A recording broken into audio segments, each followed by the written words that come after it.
Bonjour les amis, alors continuons notre pérégrination avec le peuple des Hébreux dans ce livre des Nombres. Cette fois-ci, nous allons lire des extraits du chapitre 13 pour comprendre les premiers regards sur la terre promise.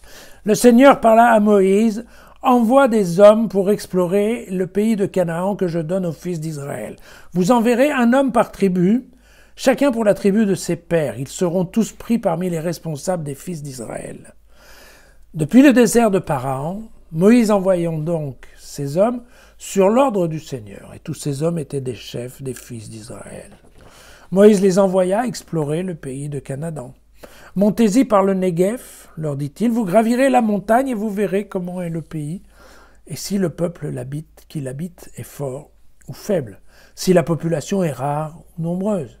Vous verrez si le pays habité par ce peuple est bon ou mauvais, et si les villes qu'il habite sont des camps ou des forteresses.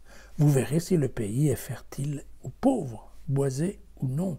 Soyez assez hardis pour prendre des fruits du pays. » Et alors ils montèrent, ils explorèrent le pays depuis le désert de Tsin, en fait, jusqu'à Rehof, près de Lebo-Hamath.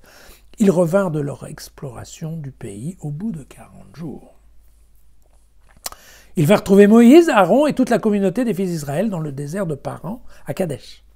Ils leur rendirent compte, ainsi qu'à toute la communauté, et leur montrèrent les fruits du pays. « Voilà, nous sommes allés dans le pays où tu nous as envoyés, et vraiment, c'est un pays ruisselant de lait et de miel, en voici les fruits. » Cependant, le peuple qui l'habite est puissant. Les villes sont d'immenses forteresses, et nous y avons même vu les descendants des Anakites. Amalek habite la région du Néguev. Les Hittites, les Jébusites et les Amorites habitent la montagne, et les Cananéens habitent près de la mer et le long du Jourdain. Caleb fit taire le peuple qui s'opposait à Moïse. « Allons-y, dit-il, montons et emparons-nous du pays. Nous arriverons certainement à le soumettre. » Mais les hommes qui étaient montés avec lui dirent « Non, non, non, non, non, nous ne pouvons attaquer ce peuple, car il est plus fort que nous. » Le pays que nous avons parcouru pour l'explorer, disait-il, est un pays qui dévore ses habitants, et tous les gens que nous y avons vus étaient des hommes de grande taille. Et nous y avons vu des géants, les fils de Anak, de la race des géants. Nous nous voyons comme des sauterelles, et c'est bien ainsi qu'eux-mêmes nous voyaient. Eh oui, eh oui. Alors attention, hein, attention, les noms qui sont ici, encore une fois, hein, c'est pas la peine d'aller les chercher dans la carte, même si, bon, effectivement, le désert de Paran, c'est avant tout un lieu biblique, puisqu'il a vu passer le roi David dans le premier livre de Samuel au chapitre 25, et aussi, c'est l'endroit où s'est installé Ismaël. Je vous le rappelle, c'était dans la Genèse, au chapitre 20 et au chapitre 21. On considère que cet endroit serait peut-être au nord du mont Sinaï, au nord-ouest, mais bon.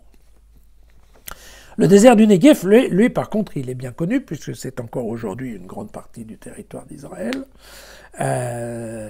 Il est au sud, en fait, hein, d'Israël. Il semble d'ailleurs que nous soyons dans un lieu appelé Kadesh, mais attention, parce que Kadesh, il y en a plusieurs. Entre autres, il y en a un qui est bien connu pour la bataille de Kadesh, qui a eu lieu entre les Hittites et Ramsès II. Donc ça, c'était en moins 1274. Mais cette ville de Kadesh se trouve dans le sud de la Syrie actuelle. Donc en aucun cas, ça ne peut être ce Kadesh-là dont on parle ici. Voilà.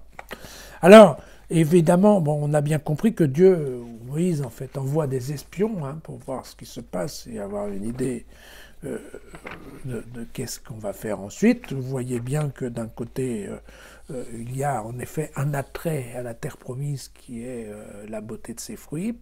Et puis, il y en a d'autres qui disent, oui, mais attention, parce que quand même, voilà, il y a des forteresses, les gens sont grands, ce qui veut dire probablement les Hébreux étaient petits, mais bon, voilà. Et il y a des géants, vous savez, les fameux géants, et comme on trouve assez souvent dans la Bible, Goliath, vous vous souvenez, voilà.